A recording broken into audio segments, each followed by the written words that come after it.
Yeah, assalamualaikum and good afternoon, everyone. So it's been some time since I've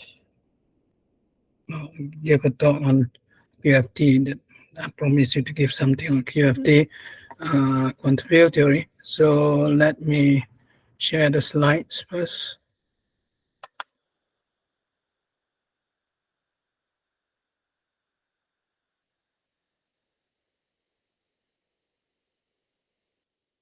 Oh, okay.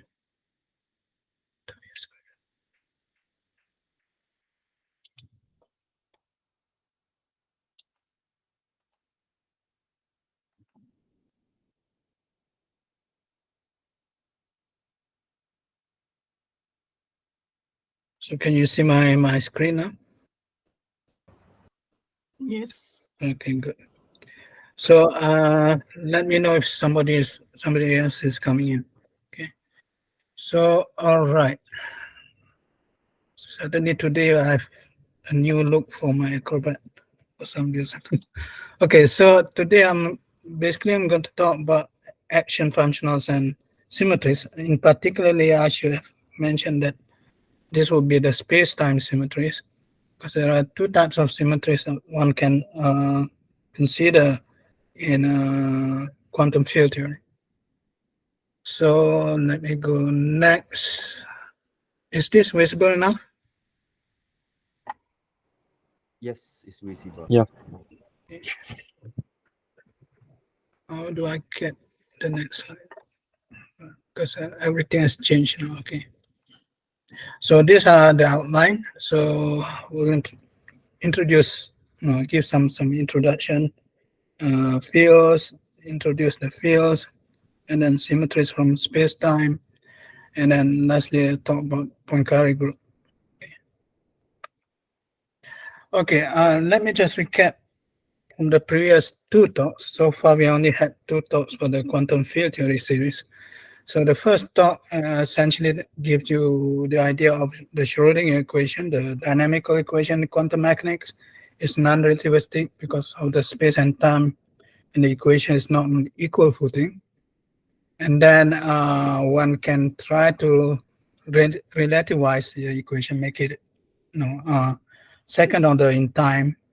So basically, you try to put down the relativistic equation for energy, then you can essentially get your Klein-Gaussian equation. And one of the new things that we get from there is that you have both positive and negative energy solutions and how to interpret the negative energy solution. Let me just check who's coming in. Suppose it's done. And then one might consider that, okay, maybe this is because of the second order in time differential operator. So we linearize all the differential operators so that it becomes linear as in the original Schrödinger equation. So that means somehow one needs to linearize the second order equation in space. Okay? So, and that leads to what we know as the Dirac equation. And the Dirac equation also has this strange kind of characteristic that you have both positive and negative energy solutions. Okay? And we know how to interpret the negative energy solutions being the antiparticle solution. Okay. Oops, sorry. Where will I? Okay. And then the second thought essentially is to incorporate the idea of particle antiparticle what you call creation. Okay, and this requires the relativistic energy beyond certain threshold. Okay, and because of this, essentially we require some many-body formalism, and we consider the natural setting of the many-body formalism. So, and that would be involving the creation and annihilation operators. Okay, so this is essentially your second quantization. So that is so far what we have done. So we have not done too much on the quantum field theory topic. And then I would like to just remind another thing so that we can talk about actions later on. The Planck constant, as you remember, in the case of special relativity, we can consider the non-relativistic limit by comparing directly with the speed of the particles. Okay, but we can't really do that for the case of the Planck constant. So to go to what you call the classical limit, one can think of h bar goes to 0, but you don't really measure that quantity too much. And you know that essentially the hallmark relation that gives you, that involves the Planck constant is essentially your uncertainty principle. And this uncertainty principle are between conjugate variables, okay, delta Q, delta P, delta E, and delta T, okay. So P will be the conjugate moment of Q, and T will be the conjugate variable to E. And if you can see that, okay, your Q and T actually forms a 4 vector, and your P and E forms another 4 vector. So you have that kind of, understanding that, you have this uncertainty principle coming from conjugate variables. So this is probably one of the reasons, one of the reasons why I'm interested to go into, this is for those who have seen the problem. Why do you have, say, on CP1, for example, or CPN in general, you have your Z and Z bar to be conjugate variables.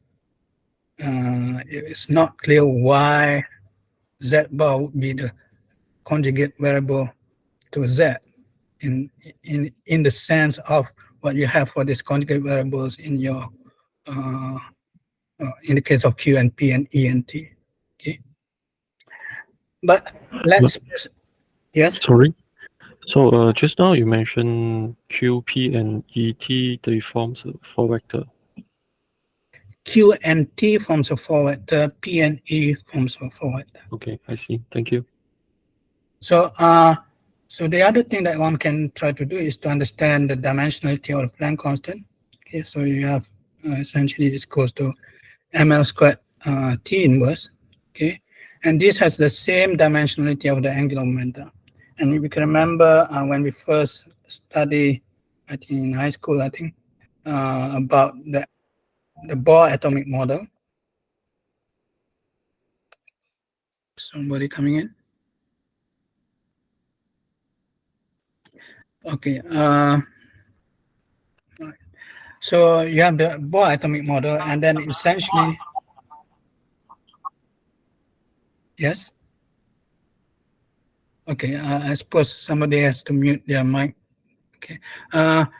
So one finds that the Bohr quantization rule or the Bohr stationarity postulate actually make use of this dimensionality of the Planck constant. So essentially, it would be the L equals to NH bar, for example.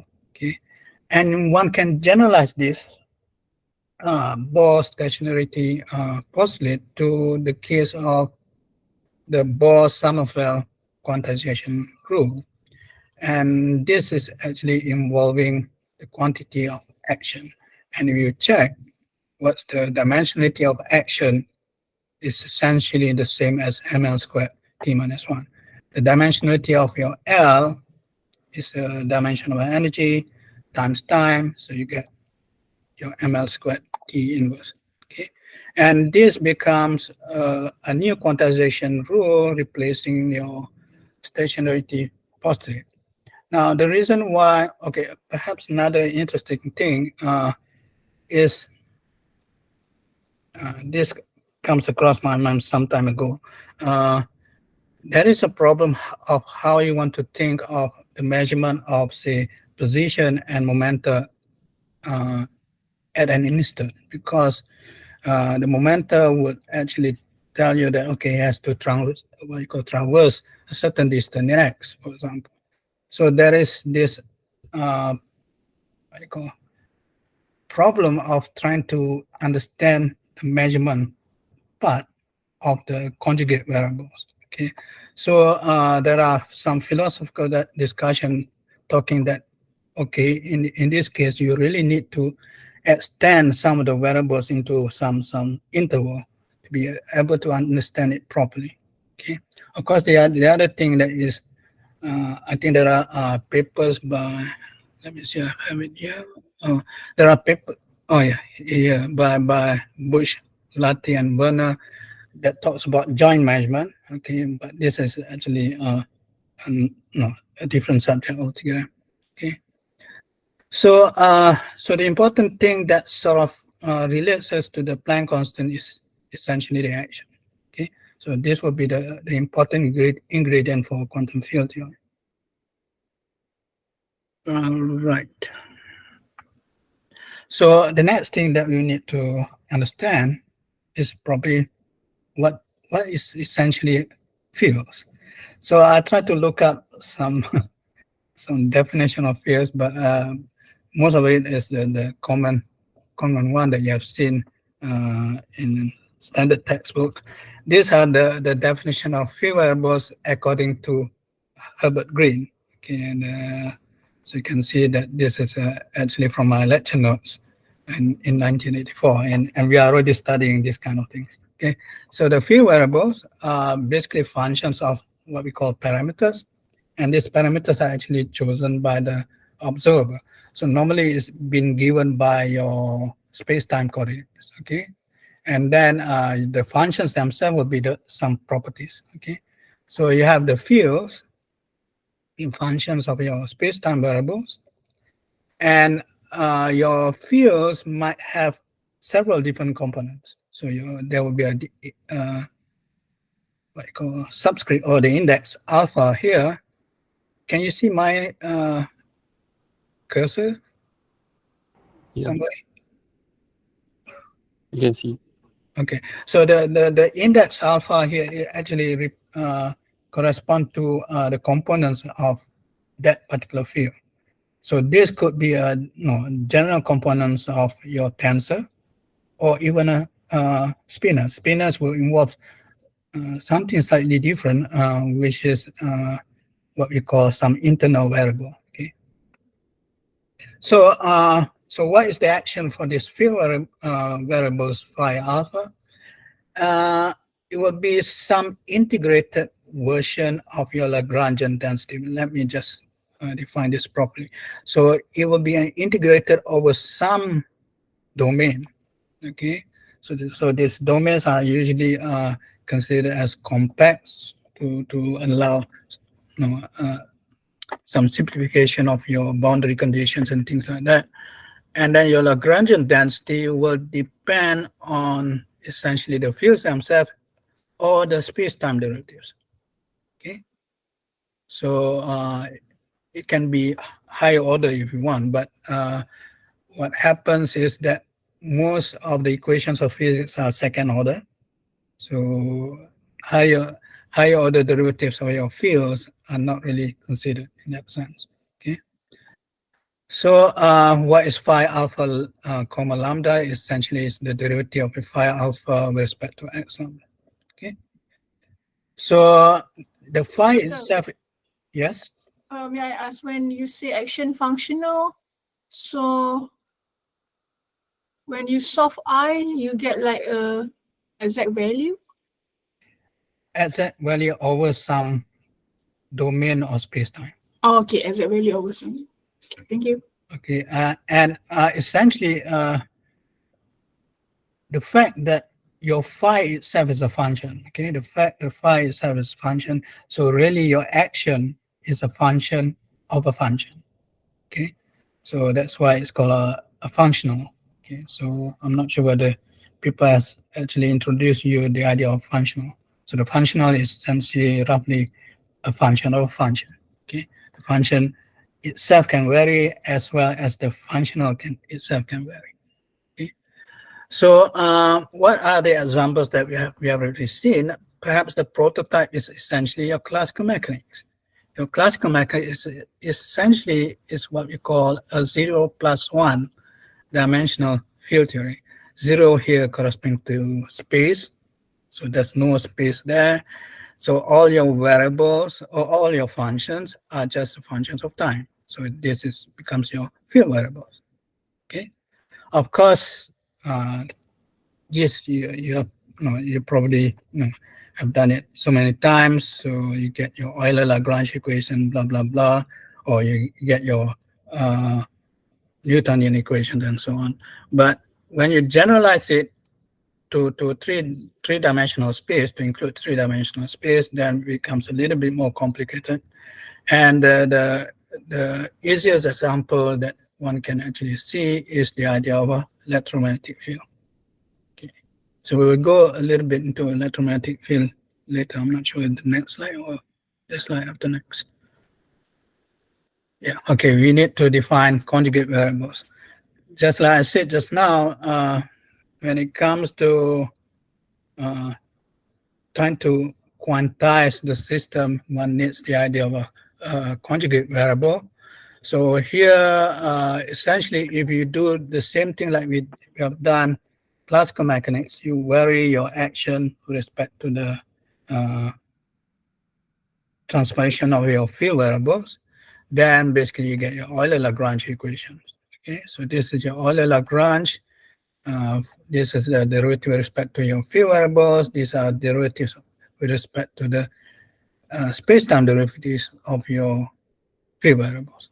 Okay, so what is needed is this is essentially, again, one could fix it to a particular what you call x lambda, but here it is in green introduced in a very general sense, because what happens in space-time, you don't really have an exact time hypersurface, so that's why he considers a little bit more general. So you have a two-index thing.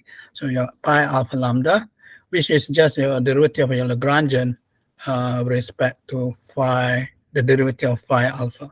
Okay. Now, the usual thing that people do is to consider only the time derivative. Okay. So this will be your what you call conjugate variable to the field. And then you have the other term in your Euler-Lagrange equation, which is now essentially like your generalized force. Okay. So the equation of motion in general will be written as follows in terms of the conjugate variable. These steps, okay, remember if you have done classical mechanics before, this step introduces you the conjugate momenta in terms of, well, the usual conservative thing, you'll get your ordinary momenta, okay? But it can be something different, which involves, say, the background field, for example. Okay, so, and this is important because when you do quantization, you might want to have a different operator status to your field variables, and another different operator status for your conjugate momentum variables. So that's why this is a crucial steps before defining a quantum field theory. Okay. So let me just give an example of this, rather than being so general. The two slides before, let's consider the case of the electrodynamics. So this one is standard thing which I've actually covered in my lectures for special relativity and classical field theory. Okay, so you can actually, for example, take your Maxwell equation and reformulate it in terms of 4 vectors, and then you'll be able to write all your Maxwell equations. There are 4 of them. Okay, 4 Maxwell equations to a single equation, but actually 2 equations. Okay, so the first half of the Maxwell equation is usually called the source equation, is given by the derivative of this second rank tensor. So for those who have not seen this kind of formulation before, your F is basically a 4x4 matrix containing your electric field and your magnetic field. Okay, but as you know, one can actually reformulate your electromagnetic fields or your magnetic and electric fields, okay, in terms of potentials, and this would be the derivatives of the potential, which includes your vector potential and your static potential. So if you write it in terms of this, then your half of the Maxwell equation can be written in terms of this equation over here, where your J here is essentially what we call the charge current density. Somebody? It is written on the screen. I'm not sure what is the question you're asking. Can you see my slides? Somebody? So we can see the slide. Sorry. Is there a comment or question? Okay, the notes for, I can share my notes on special relativity and classical field theory maybe at some other time. I will tell you later on. But essentially, one can reformulate everything in electrodynamics, the Maxwell equations, into two different equations, which is that, and the other half is actually what we call the, can't remember, the sourceless equation or something like that, which is actually becomes a trivial equation when you formulate your fields, your electric fields and magnetic fields in terms of the potential. Okay. So you have these two equations representing your Maxwell equations. And then again, our point is to make the connection with the two slides before. So what are the Lagrangian density, and that when you integrate over certain space-time domain, will give you the action. So the Lagrangian density is given by this. Okay, I have to be careful here. You because of the different convention, there might be a plus or minus sign missing. Okay, so forgive me for not checking thoroughly, but this is essentially your Lagrangian density that will define the action for the electromagnetic fields. And what are the field variables? The field variables will be just your A mu, and then of course the derivatives of that. So if you plug everything into the formalism that we had before, then basically you can get all your Maxwell equations as stated before. Okay. Everything is all right now? I guess so. Okay. One other thing that one should be aware of is that when you formulate fields, you normally assume some kind of a background space-time. So then your action would be depending on your space-time variables in some sense. Okay. And so, okay, I will mention this more specifically, and your fields will somehow carry the representation of the space-time symmetry group. Okay, so okay, from now on, I will be following this particular book by Ramon.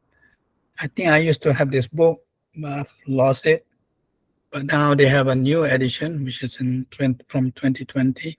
So you can have a look at that.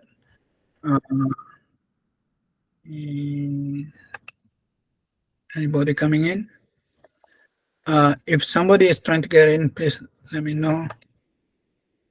Good. I think the auto admin is already on. Okay, let me go back to the slides.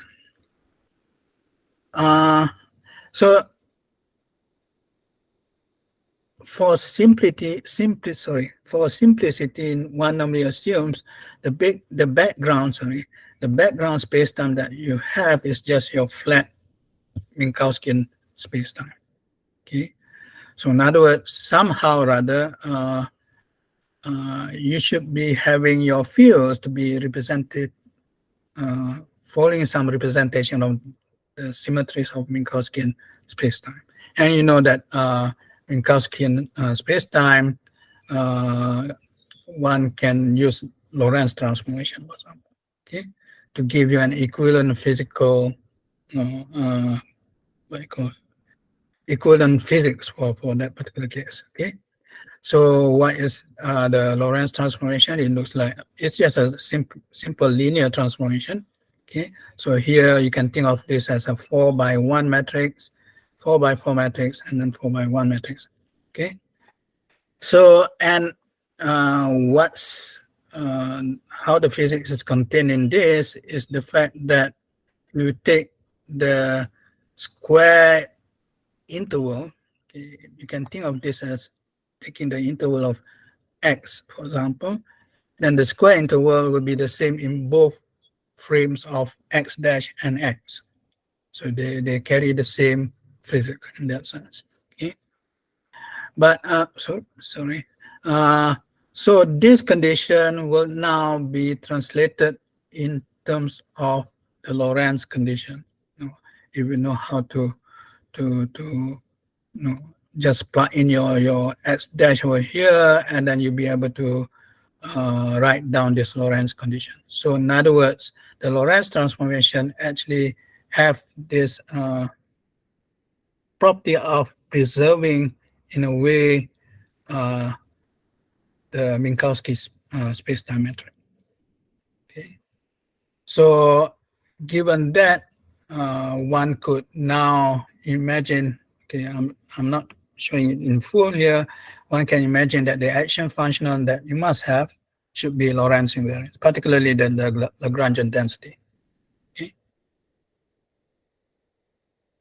okay, I hope that's okay to everyone. So let's consider an infinitesimal Lorentz transformation. So you can write this as follows. So there will be this Kronecker delta thing, which is representing your identity. So the identity doesn't do anything. There will be this another, what you call, part, which is going to be infinitesimal in terms of parameters. Okay. And this will be a 4x4 matrix. Okay. And that 4x4 matrix will have to obey the Lorentz condition. So if you plug it back into the Lorentz condition that we had earlier, sorry, where is it? This one. Okay, so you have your infinitesimal transformation substituted in your L over here and your L on the other one. Okay, and then you'll be able to reduce this part, which is the non-trivial part, into this equation over here, which says that, okay, what you're going to have is this epsilon quantity that represents your transformation is an antisymmetric matrix. And the antisymmetric matrix will have 6 independent components.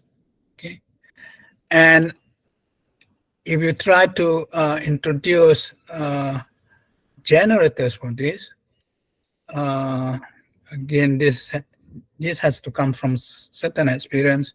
Okay, it will come from essentially something that resembles the angular momentum. Okay, so this is angular momentum in space-time rather than just space. Okay, and you can count the number of generators here will be equivalent to the 6 independent thing. Okay, and if you try to work out the Lie algebra of these generators, it gives you this, and this is known to be the algebra of SO31.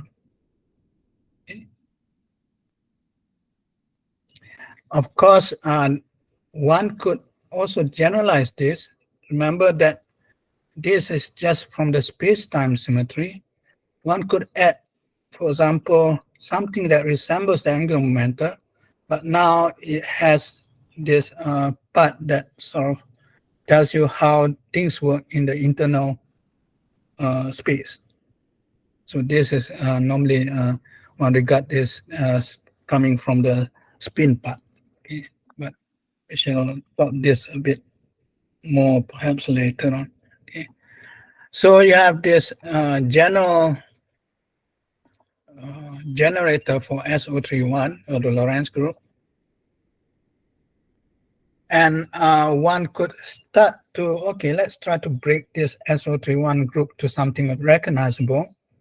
So one of the things that one can actually try to do is to get your spatial components. Okay, remember the Greek indices gives you the 4-dimensional case, the space-time components. Okay, and then essentially it would be what one of the component would be correspond to the time part, the temporal part, and the other one will be the spatial part. So you just simply take the spatial components. So in other words, I think in the previous second talk, I think introduced the mu is for the space-time, I and J, well, your what do you call Latin index, I think. Your Latin index correspond to your spatial components. So you just take your spatial components of your M in U, and then try to rewrite it to something familiar. So here is where we write the generators, okay? And essentially this generator coming from the previous algebra, okay? Well, actually this I can replace by M now. One can get what we call the rotation algebra that we are familiar with, or you can think of it in a much more general sense, which include the internal space. Then you have your SU2 algebra. Okay, so that's one of it. This is just taking your spatial components. Okay, so that means you take mu equals to I, nu equals to J, and so on. Okay, but you sort of miss out the temporal components. So the temporal components will also, you can rewrite it in terms of a 3-dimensional vector here. Just like here, you can also write this as a 3-dimensional vector. So you get another 3-dimensional vector here, which obeys almost like your SU2 algebra. Okay, so the only difference here is that, for instance, here you can see that this is closed. Your J and J gives you another J. Here your K and K gives you J. And J and K will give you K. K is essentially what is called the boost generators. So somehow, these things can get intermingled. Okay. So somebody here.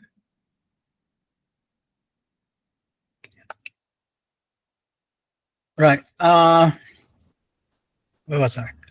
Okay. So in other words, what you have, you have two sets of generators that sort of intertwine each other. Okay.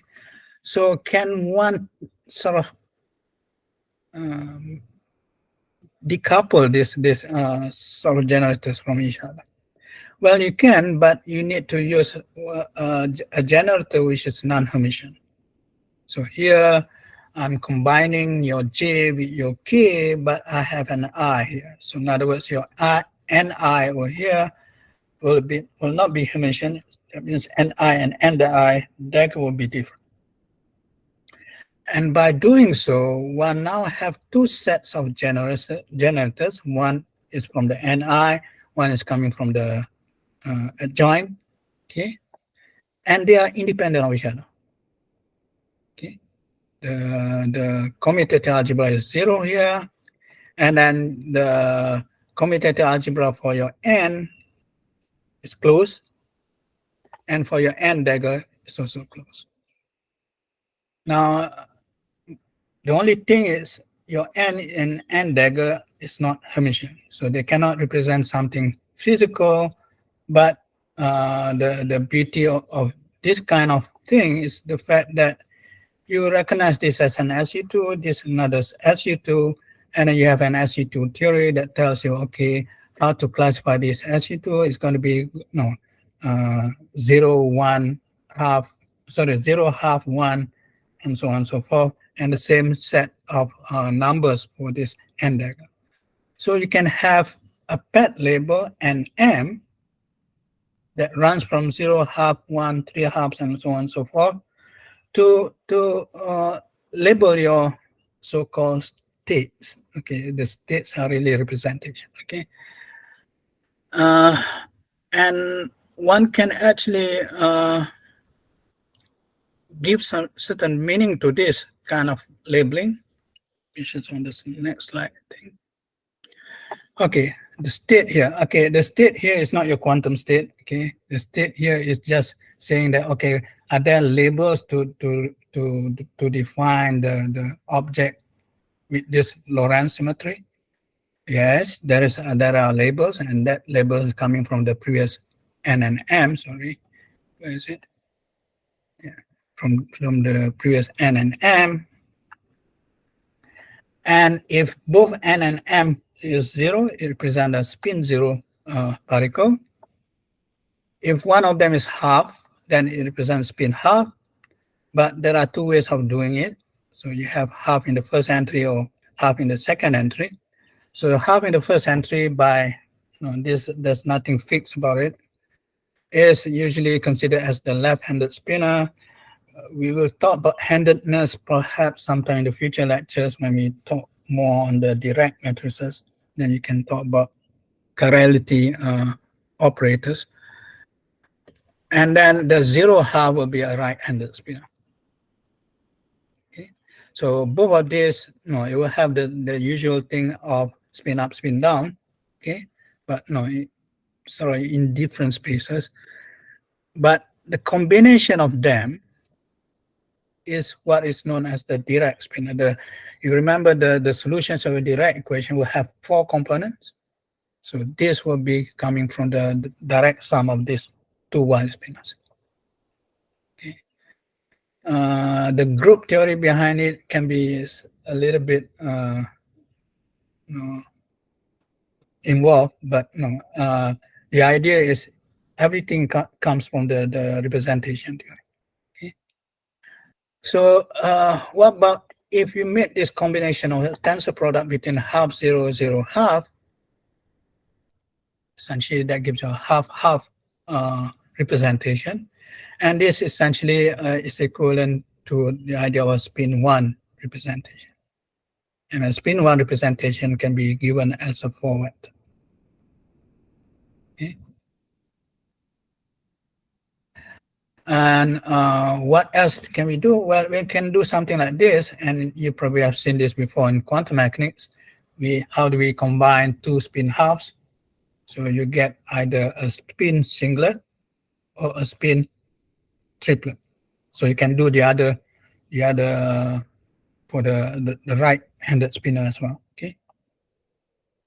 And then finally, the one that probably a bit more physical for us is the Maxwell field that we have seen before, FV nu. This is coming from the direct sum of 0, 1 and 1, 0. Okay. Remember, these are still considered a spin 1 field. Okay, I hope that's. Now we go to the next part, which is talking about Poincaré group. So Lorentz group is basically just rotations, okay? Rotations in both space and time. Now, one can also add translations, which also say that when you do that, your physics doesn't change.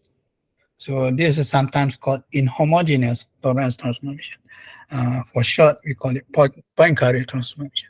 So together with the Lorentz transformation and the translations, which is looking something like this, where you just take your 4 vector presenting space and time. Just add some constant to the components. Okay. So together with this translation and the Lorentz transformation, so you have two objects now, two transformation involved. Okay, your L and A, and this is what we call the Poincare group. And the Poincare group will actually obey this particular group. So it's a group. Okay, the important thing. Let me check if somebody trying to message me.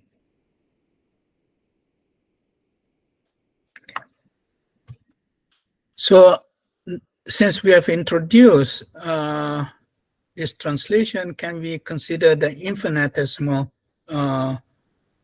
transformation of the translation? Yes, you can. You just do the same thing like what we did for the L previously. So there will be something which is sort of generates the translation, and that translation, you have done translation even in classical mechanics, you know that it's going to come from your momenta, your linear momenta. So your linear momenta will actually generate the translations. And for this, one finds that these generators, there are 4 of them, because you have this free index there, they commute between each other. So it's an abelian group. But remember, we are considering this together with your Lorentz transformation. So the problem is your Lorentz transformation and your translation transformation, they don't actually commute. So you can see that from this Lie algebra over here, somehow the indices get jumbled up. Okay, the indices get jumbled up. So can we try to do something else? Just like we did for the case of the SO31, we try to redefine your generators. Well, one of the things that we want to do is to give some kind of physical insight of the kind of representations that you should have.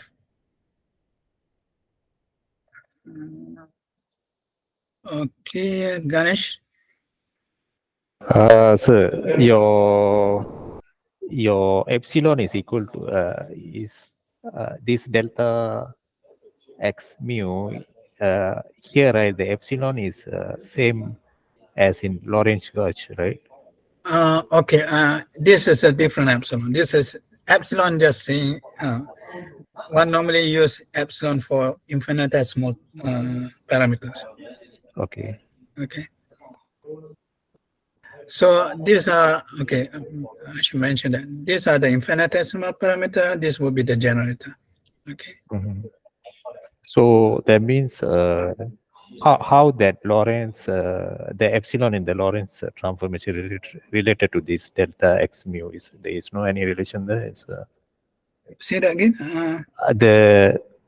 Since you are talking about this infinitesimal translation, right?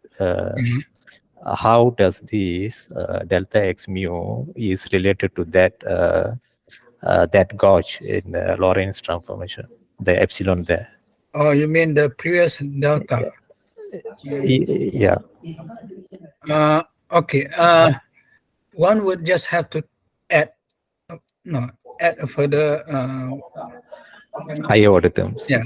Well, it's not higher order term. It's just an independent term. Okay. And then see how how sort of they are intermingled between each other. Okay. So and this is done through.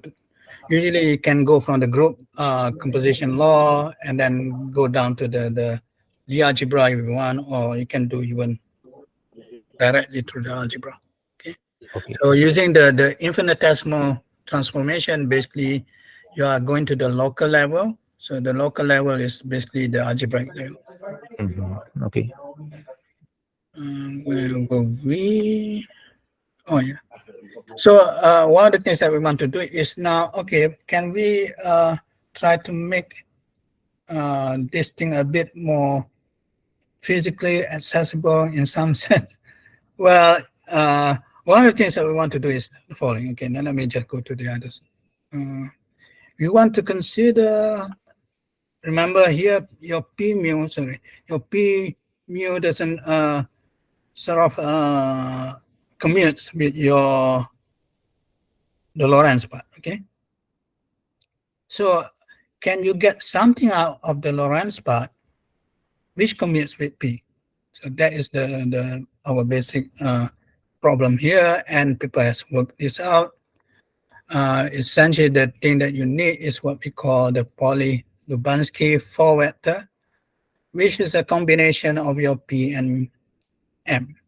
Okay, P is the translation generator, M is your Lorentz transformation generator.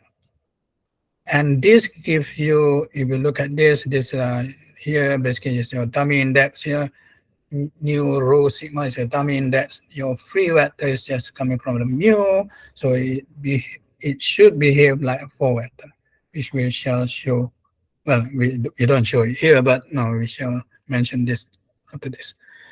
So, and if you check, you can simply use the early commutators, okay, and then the anti-symmetry of epsilon of this alternating tensor, okay, to show that your W and P will just commute. Okay. Then again, there are if you go through this kind of thing, you have to do all the exercises, proving all these things. But it's just algebraic. Okay. So what else? Well, as we claimed just now, that W mu should transform like a 4-vector. Okay. So you can show that, okay, this is the commutator with your M with W, and you can compare with the case of M with P. It's roughly the same kind of terms coming out on the right hand side, okay, which tells you that, okay, it's like a 4-vector. Okay. Now, what's the purpose of this? Well, one of the things that we already know in special relativity, if you know a 4-vector, you can always get the magnitude, and that magnitude will be a Lorentz invariant. Okay, so the case of so now from the Poincaré group, which is having both the translation and the Lorentz group, okay, we can now form invariants, okay, where the invariant from your P, your translation generator, will be just equal to your rest mass squared.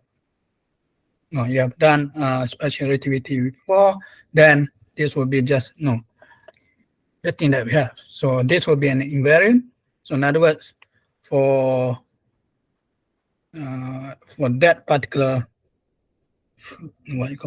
particle, then you have essentially your rest mass defining as a parameter that represent the Poincaré group. The other one is coming from the W. Okay, again, you take the Lorentz scalar from your W, and this will be given as a product of the two rest mass together with your spin. Okay. So in other words, it involves your rest mass, okay, as well as the spin. So you have basically two labels that characterize the particle in space and time. Okay. Now the complication is when you have your rest mass to be equal to 0. Okay, then you can see that even your W goes to 0. But given that you know that between P and W, the contraction between P and W is going to be 0, they are orthogonal to each other, then you can conclude that your W and P will be proportional to each other. Okay, so the constant of proportionality between these two is called helicity. And the helicity is given by plus or minus the spin. In the case of the photon, for example, we should know that the mass is 0. Then you have helicity plus or minus 1. which gives you the different, the two polarization that you see in photons. So I think this is my last slide, if I'm not mistaken. Yeah.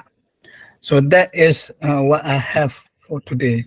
There were initially I was a bit ambitious. I thought I can go into the gauge symmetry part, but I think it's just too much. Okay. So I end the presentation for until this part. Okay. So any questions? Yes, please. You have to speak out because I cannot see you. Doctor? Yeah. Can you hear me? Yeah. Go ahead. Is it possible to define or to construct the uncertainty principle, since we have this kind of algebra? Which algebra are you That one, that SU2 type algebra, right? You mean the one before? Yeah, this one. The unfortunate thing, this is not a Hermitian what you call it? They are not Hermitian generators. So it's not really physical, but you can think of it as something else. Okay. So there you can actually construct ladder operators and things like that. But with respect to uncertainty principle, I'm not sure. We can't even understand. Okay, let me just say, we can't even understand the uncertainty. Uncertainty. Okay, it's a tongue twist. Uncertainty principle, even for the case of, say, the rotational angular momentum. We have problems with that. And this is actually physical things.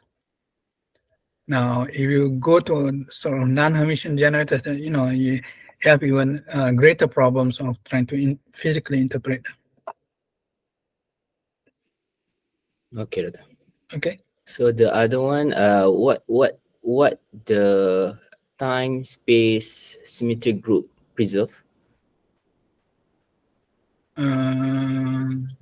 This is back to the Lorentz symmetry. Yeah, the space-time symmetry group. What this group preserve? Well, okay, for sure, you can think of your H mu to be a vector, okay, and then your H mu, whatever you do to using the Lorentz symmetry, Lorentz transformation, we'll just simply rotate, okay. So the rotation doesn't change the length of the vector. Or the length of the vector. Yeah. So the length of the vector will stay invariant in this particular. So the length of the vector is actually in term of physical. What does it mean by that? The space time for vector. Okay, I don't have my tablet over here, but okay, if you remember, you can have your, say, for example, your ds squared equals to c squared t squared minus r squared, the r squared. Okay. So that interval is preserved. Okay. So in other words, you go to one, for example, you can talk about two neighboring events connected by some time-like vector. In other frames of reference, it remains the same time-like vector. Okay. Okay, Doctor. Thank you. Okay. And I've forgotten to say, we have not done any quantum yet. It's just totally classical at the moment. Despite you can see the I coming there and the partial derivatives. Okay. Any more questions? Or do you want me to end the recording first and you ask questions? Okay, end the recording first. Okay, so let me just end it. So I will end the recording now. I know how.